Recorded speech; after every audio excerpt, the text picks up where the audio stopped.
Salom azizlar, sizni ham hayotingizda shunaqa odamlar bormi? Gaplashsangiz, kayfiyatingiz buziladi. Go'yo kuchingizni so'rib olayotgandek bo'ladi. Bugun men sizga negativ odamlar sizdan o'zi ketib qolishi uchun 3 ta kuchli usul aytib beraman. Bu usullarni qo'llasangiz hayotingiz tinchiydi. Xo'sh, har safar sizdan nimanidir talab qilishsa, o'zingiz xohlamasangiz rad eting. Sizning hayotingiz bu sizniki.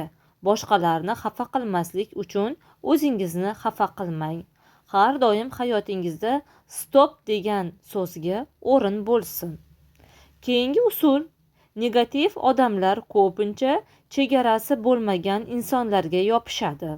O'z qoidangizni qo'ying. Masalan, g'iybatni eshitmaslik, janjallarga qatnashmaslik, o'z vaqtini qadrlash.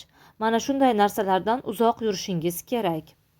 Keyingi usulimiz: ularni tuzatishga urinmang. Faqat ijobiy narsalarga e'tibor qarating. Yaxshi kitob o'qing. Tabiat sayrlariga ko'proq chiqing. Yaxshi odamlar va yaxshi gaplarni eshitishga harakat qiling. Negativ odamlar energiya olmayotganini ko'ra olsalar, o'zlari uzoqlashadilar. Bu 3 usulni hayotingizda qo'llang va bir hafta ichida atrofingiz yengillashganini his qilasiz.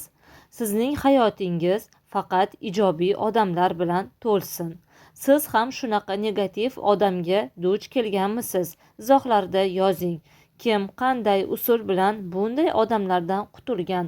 Mana shularni kommentariyada yozib qoldiring va Yoshlik eliksiri kanalimizga obuna bo'lishni unutmang. Barchangizga sog'lik, salomatlik va xonadoningizga tinchlik tilab qolaman.